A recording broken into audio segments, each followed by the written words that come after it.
Sparta, yay! Show 300. We're Sparta. We're gonna beat the big giant corporate world. Sparta. Anyway, kid's plastic knife, practice sword, whatever. Good morning. It is not Saturday. It's Sunday. It's 8:41. It's not 5 a.m. That's for sure. Spent the last hour and a half watching Windows updates, take down, restart, reboot, install all day morning. So, of course, I took a break, went over, came back, and see if it was still going. And there was another piece of software that needed to be updated. But Windows software updates suck. And then I will say Adobe updates suck. Because I don't know, for Adobe doing this, it's got the slowest darn download and update process of any of the softwares. And then, of course, everything's in the Creative Cloud, and their cloud is the slowest cloud on the planet. I'm not very happy with Adobe, but it's the only thing. That's what they got. And other people may tell you, well, you could use this software. It'd be fine. Anyway, I am Greg, Mester Scrum Master, Agile Coach, and this is the 5 a.m. Mester Scrum Show, and this is our 300th episode. Yay! Hey, we survived 300 episodes. I don't know about you, but I didn't think I'd be doing 300 episodes. And here's my trophy. I got the trophy, the number one best dad ever, right? For doing 300 episodes. And when we talk about Agile and Scrum and how you could use it to help bring stuff to your customers and things like that. And yesterday was a busy day. Went out. I think the sun got to us because we escaped. Went out to a park. Did social distancing again. Visit the relatives a little bit. And did Nerf gun battles because we figured you could stay separated enough with the Nerf guns and you're not anywhere there and just shoot everybody with Nerf guns and have some fun. And the kids got to run in a field, and they really need to go out in the parks. They're so weak right now, and catch some tadpoles. So I'm going to put some TikTok videos of us with the tadpoles. Of course, the cats are like, "What the heck is this thing?" I got videos of that too. Caught the one cat at 3 a.m. in the morning hovering over top the fishbowl with the tadpoles in it. And I'm like, what are you doing? She's just like, nothing. Just playing. Anyway, so hey, it's Sunday. It's a weekend. I hope you get to spend some time. I know I heard in New Zealand, I got some connections there that they should be working today. Later today, they'll be starting to work, going to the office again, how that new world's going to be. And just can imagine it here is going to be interesting, and what everyone does. So best of luck to the people in New Zealand, and they going back to work, and I wish them the best and chance to interact maybe. I hope. We'll see how it goes. I think come fall it'll be different. We'll hope. Knock on wood. Anyway. So why, I got two things I'm going to talk about. I'm going to talk about why I brought up Sparta 300 besides the fact that we did our 300th episode, but I want to talk about that. And then I got schooled by my Scrum Master. It was fun. I had a coach. That's why I got Coachee in the title. My coachee was kind of schooling me and stuff, and it was a great debate. So I kind of want to share that a little bit with you all on how that interaction between Agile Coach and Scrum Master works. So why Sparta 300? Well, if you watch the movie or heard history, whatever way you go, there's a small team defeated the giant army. And I think in the Agile world and the Scrum world, and we talked about this before, a small team can accomplish a lot. Think about the ravine that they went in the video. That's really like your time box.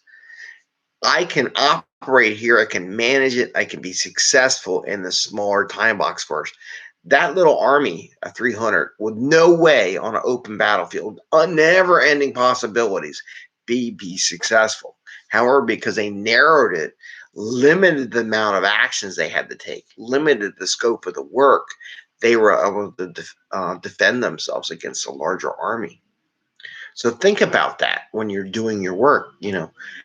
Sparta, what the heck does Sparta, what's the 300 have to do with Scrum and Agile, Greg? Think about what they accomplished. Agile group of people in a controlled small environment.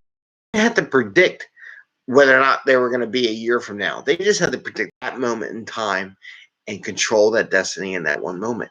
It's doable, and it's a great example of how small agile team can defeat these larger behemoths of organizations. And personally, I think a lot of these companies will hire all these people only cover the fact that they're not organized, they're not efficient, they're not lean, and they're so used to working on a 20% productivity rate, so they hire 5 times more people to get to 100%, though they never, and even then they don't make it worse because the fact that they have so many people tripping over each other. Anyway, it's my thought about the Sparta 300. So, and I wore my Philadelphia Railroad Steamworks Museum T-shirt. Hopefully one day we'll have merch, as my son says. Got to have merch, Dad. Got to put merch up. We do have some merch. If anybody wants a T-shirt, let me know. All the money from the T-shirt sales go to the museum. I will promote more of that later, but that's another thing. Because, it's like 300. We got to get going. Get some energy. We got to get these stuff going. So the world is changing a little bit. It's been slow, but I think it's going to pop soon. And things will go quasi back to normal. May take a little while because there's some people that don't want to go. Anyway, so Sparta 300. I think small teams accomplish a lot rather than large organizations, and setting up to be successful. That's another point too. They set themselves up to be successful in the battle versus taking on that large team one-on-one, and they got that done. So that's the Sparta 300. The other thing is getting schooled by my Scrum Master. So I have a coaching session. And one of the things we worked out with my Scrum Master, it was new teams and everything, and we haven't got to know each other. And there's other things we'll talk about time-wise. And she would tell me it took her like 6 months to trust them. I'm like, oh my God, this place. Anyway, anytime you got to take 6 months to get to some place, there's a lot more deeper, darker problems in the organization, to be honest with you. And those are tough things to crack. So I got invited to help with the retro. And part of the things I saw, and she's like, well, you really haven't attended a retro. And I kind of went in and had an idea, what do you want to get out of retro? And I wanted to give them an example and kind of walk through their process of what are their goals for the meeting and how they want to get there. Now, there's 2 schools, and this is where I got schooled. There's a school of the retrospective is the team's event. Yes, it is totally the team's event. My goal, when we didn't communicate enough, was what was my goal. My goal was to get them going, but it didn't seem, they were really, I don't know. It was just something. Everyone has a different way of getting there in one way or another. I don't know which one was going to be successful. Be honest with you, I don't know. I went in there and said, okay, let's take one of the items that you said that didn't work or wasn't good. And how can we make it better? Let's go through that process. And I kind of led them through the idea of having an outcome in the results of the retrospective that they can actually do in the next sprint. My Scrum Master says, well, you kind of took over the meeting and kind of ran it. I said, yes, I'm not going to argue. I did that. Yes, I did do that. I kind of wanted to give an example how it can happen. Did I introduce that's what I was going to do? I did say that. Did anybody pick up on that? Or some people pick on it? Maybe not. Maybe I have a different technique. Everybody has a different technique. Most of the time, I just let them work. But as a facilitator, your job is to get them to the point where they close out the meeting. They need a lot of work. But again, it was interesting. My Scrum Master was telling me as the Agile coach, maybe I went over my boundaries. Maybe I did. And I'm not arguing that it didn't. And I told her, I said, well, you do have good points there. Could we have done it a different way? Probably so. Can it be as productive? Could have been. Was mine productive?